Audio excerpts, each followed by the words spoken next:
Good morning of class 7. Happy New Year to all of you. Today I am going to discuss about the coming of Mughals part 2.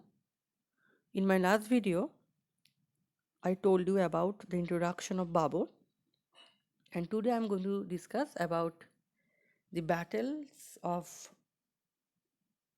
Babur. After being driven out of Farghana by the Uzbeks, Babur conquered Kabul in 1504. At this time, Ibrahim Lodi ruled over the Delhi Sultanate, and Daulat Khan Lodi was the governor of Punjab. And Rana Shango, the ruler of Mewar, wanted to depose Ibrahim Lodi. That's why they invited Babur to invade India, thinking that after defeating Ibrahim Lodi, he would return to Kabul, leaving the Sultanate in their hands.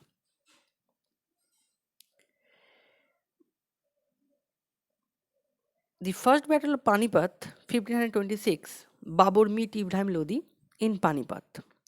This was the first battle of Panipat, and Babur and his army of 12,000 soldiers contended against Ibrahim Lodi's 1 lakh strong army, and one would think that fate of this highly ambitious commander was doomed to fail.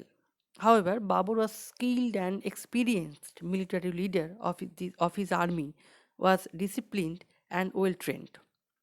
After defeating Lodi, Babur occupied Delhi. He sent his son Humayun to capture Agra, which became his capital. He also defeated Rana Shango at the Battle of Khanwa. The Rajputs united under Rana Shango of Mewar and put up a steep resistance against the Mughals.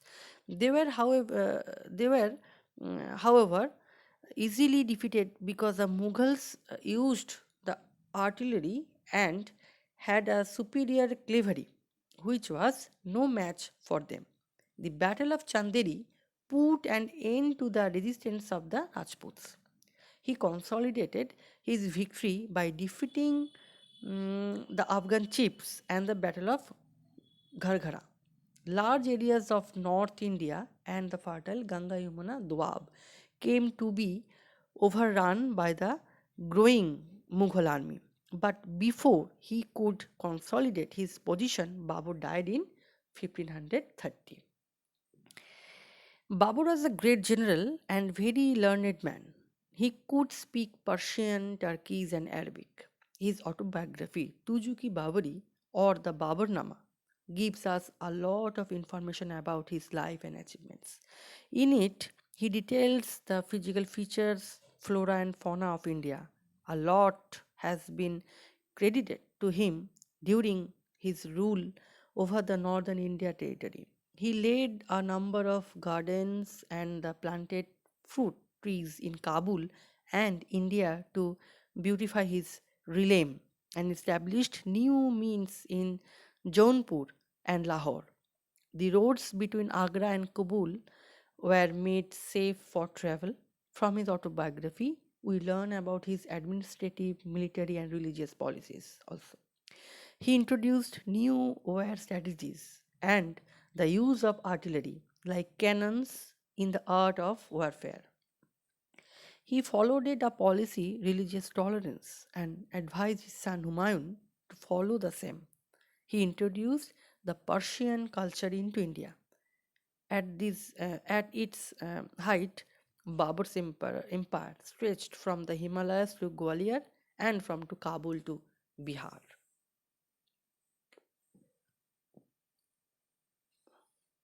Next topic is Humayun. Nasiruddin Muhammad, better known by his name Humayun, was the eldest son of Babur. He ascended the throne up on the death of his father. He honored his father's wish to threat his brothers Kamran, Hindal, and Askari well and gave them different territories to govern.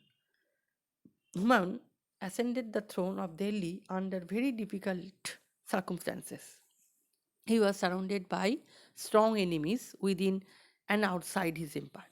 Bahadur Shah, the ruler of Gujarat, threatened to occupy Delhi. The Afghans, under the Sher Shah, were also united against him.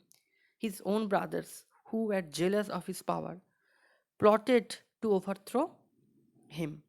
By this period, Humayun was ruler to vast territory which lacked cohesion or stability. The first to revolt was his brother Kamran in Bihar, Jaunpur, and Bundelkhand. In the midst of crushing these revolts, Bahadur Shah of Gujarat attacked Delhi. These demanded his quick return to the capital. He defeated Bahadur Shah and appointed his brother Askari as a governor of Gujarat. Soon after his victory over Bahadur Shah, he received news of Sher Shah's revolt and the conquest of Bengal. This forced him to turn to Gaur, the capital of Bengal. When he arrived, Sher Shah avoided battle and allowed Humayun to enter uh, Gaur, where he spent 6 months. He had to turn to Agra once more to deal with his brothers who had conspired to overthrow him. Sher Shah took advantage of the distraction and attacked the retreating army from behind. The two armies meet at Chausa, where Humayun was defeated, and to save his life, Humayun jumped into the flooded rivers and was subsequently rescued by a water carrier.